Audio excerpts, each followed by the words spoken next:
LB Nagar BN Reddy నగర్లో Srikara mutually aided cooperative society regional కార్యాలయాన్ని తెలంగాణ ప్రభుత్వ additional secretary Saida, GHMC joint commissioner వెంకటరెడ్డిలు సొసైటీ సభ్యులతో కలిసి ప్రారంభించారు. 2015 సంవత్సరం నుండి ఈ Srikara mutual aided cooperative society ద్వారా ప్రజలకు బ్యాంకింగ్ కి సమాంతరంగా సేవలు అందించడం జరుగుతుందని తెలిపారు. ప్రజల ఆర్థిక అవసరాలు నెరవేర్చడానికి దృఢ సంకల్పంతో ఈ సొసైటీ నడుపుతున్నట్లు చెప్పారు. ఇక పేద మధ్య తరగతి కుటుంబ మహిళలకు తక్కువ వడ్డీతో వ్యాపారాలకు రుణాలు అందజేయడం జరుగుతుందని, హయత్ నగర్, వనస్థలీపురం, ఎల్బీ నగర్ ప్రజలు ఈ అవకాశాన్ని సద్వినియోగం చేసుకోవాలని సైదా కోరారు.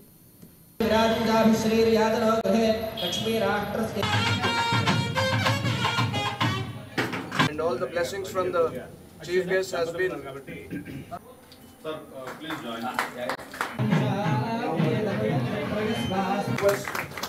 Yes, Venkat.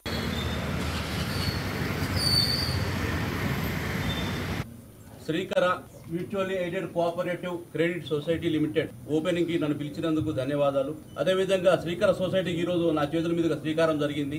నా ఆస్తవాసి మంచిగా భావిస్తున్నారు కాబట్టి ఈ శ్రీకర బ్యాంకు దినదినం అభివృద్ధి చెందుతూ మనందరికీ మంచి సర్వీస్ ఇవ్వాలని కోరుకుంటూ దీనికి సంబంధించిన ప్రెసిడెంట్, వైస్ ప్రెసిడెంట్ పేర్లు ఉన్నాయండి. చంద్రశేఖర్ గారు ప్రెసిడెంట్, కేవీఎన్ రెడ్డి గారు వైస్ ప్రెసిడెంట్, వివి గణపతి గారు డైరెక్టర్, సాంబశివరాజు గారు డైరెక్టర్, శ్రవణ్ గారు డైరెక్టర్, వశిష్ఠ కుమార్ గారు బ్రాంచ్ హెడ్, ఇక మిగతా మేనేజింగ్ డైరెక్టర్ ఉన్నారు. రవీంద్ర జక్కంపూడి గారు, జ్యోత్స్నా గారు, సాంబశివరావు గారు, గంగాధర్ యుగధర్ గారు, శ్రీనాథ్ గారు, సాంబశివరావు గారు, వీరందరికీ కూడా మరోసారి ధన్యవాదాలు తెలియజేస్తున్నాను. ఈ ఆషాఢ మాసం ఆఫర్ లాగా మొదలైన ఈ ఆషాఢంలో మొదలైన ఈ శ్రీకర కోఆపరేటివ్ సొసైటీ మన శ్రావణ మాసం వచ్చేసరికి మరింత దిగ్విజయంగా మనందరికీ మంచి సేవలు అందించాలని, వనస్థలిపురం వాసులందరికీ మనకి అందుబాటులో ఉంది కాబట్టి ఎల్బీ నగర్, వనస్థలిపురం, హయత్ నగర్ ఈ చుట్టుపక్కల ప్రాంతాలకి మరి ఒక 8 బ్రాంచెస్ ఇక్కడ ఓపెన్ కాబోతున్నాయి హైదరాబాద్ సిటీలో. వీళ్ళకి ఆల్రెడీ విజయవాడలో 2 బ్రాంచెస్ ఉన్నాయి.